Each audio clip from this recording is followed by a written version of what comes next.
Hello neighbor, this is Curt with eTrailer, and today we're going to take a look at the RockyMounts Monorail Bike Rack, and we're going to see how it works with our 2025 Mazda CX-30. So the Monorail is a two-bike hitch bike rack that's going to offer 60-pound weight capacity per tray, so it is going to work with some of your e-bikes. It's a wheel-mounted bike rack, meaning we've got this front post here with a hook that you can loosen using this trigger right here. Pull up away from the bike, and it can ratchet down tight for you as well.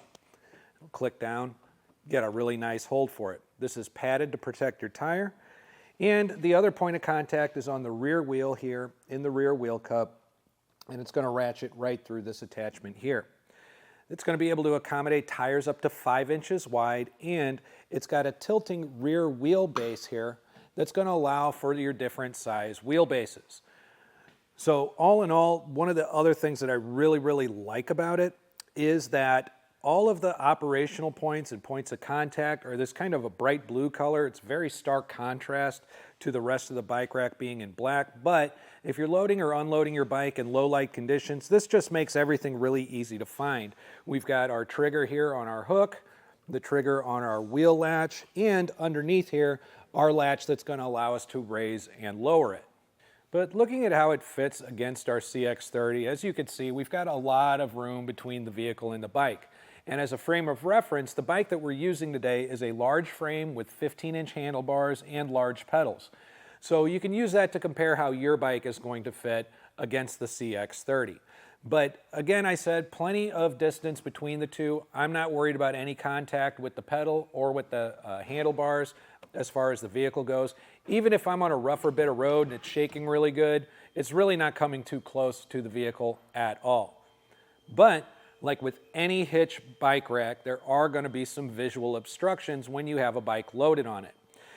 The monorail keeps your bike up pretty high, so you're going to see a lot of the bike out of your rear window. We're also going to have some partial obstruction of your license plate and your taillights as far as other drivers go. But what might be really important to you is the fact that we are going to be partially obstructed through our rear view camera, so it is very important to understand just what kind of footprint this is leaving behind our bumper. So the furthest point on the bike rack is going to be right here, so we're going to go ahead and measure from the bumper out to that point. And the distance that we're going to be coming up with for that is going to be about 32.5 inches.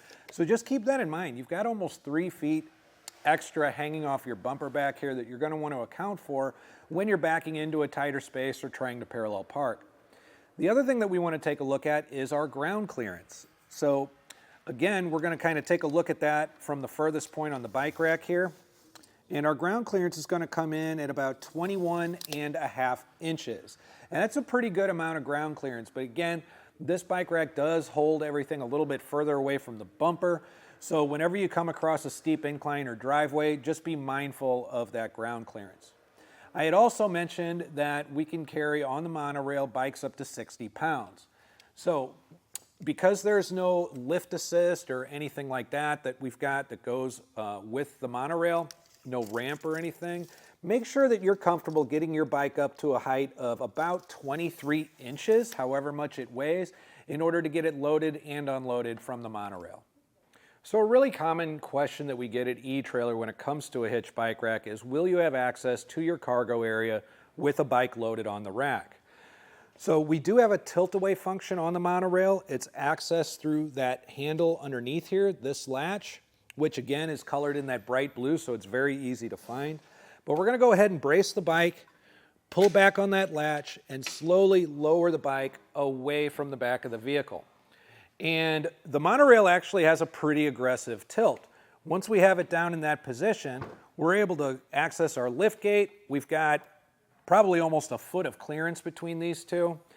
And with the bike on the rack, we're still able to get in and out of our cargo areas. So we can reload on equipment, water, whatever it may be that we need out on the trail, or perhaps on the way home from the trail you wanted to stop and get some groceries. Now you can get in and out of the back of your vehicle without having to unload your bike. And in order to get it back into its riding position and get yourself on the road, just go ahead and lift up against it. You don't have to engage the latch. You'll hear it click loudly into place, and now you're ready to drive. So unloading and loading your bike is really easy. Remember, we only have 2 points of contact on the monorail. We're going to begin unloading the bike by coming back to our rear wheel strap. So when you're unloading a bike, you want to detach your hook last. When you're loading a bike, you want to make sure that you attach this first, because we want to be able to keep the bike upright and stable while we attach our rear wheel strap. So we're going to go ahead and depress this blue button. That's going to release our strap. And we're just going to pull it out and feed it through the spokes and clear it out the other side. After that, we'll come around to our hook and post, press that trigger, lift up against it, clear the wheel. Now we're able to lift our bike off of the rack, get it on the ground, and we're ready to hit the trail or go ahead and store it. Once your bike is removed, if you're not removing the bike carrier as well, we do have a stowaway position with the monorail. We're going to go ahead and collapse our front wheel cradle there. We're going to bring our arm and hook all the way around to the back here. And a lot of times what I like to do is just shorten it up a little bit. I'm going to let this rear wheel cup kind of trap it underneath, and that way it's not free to swing loose or anything like that. We're going to then go down to that same latch here on the bottom that we used for the tilt-away, except this time, instead of letting it fall away, we're going to lift it up toward the back of the vehicle. Now we've got it in its stowaway position, and we've significantly reduced that footprint left behind our bumper.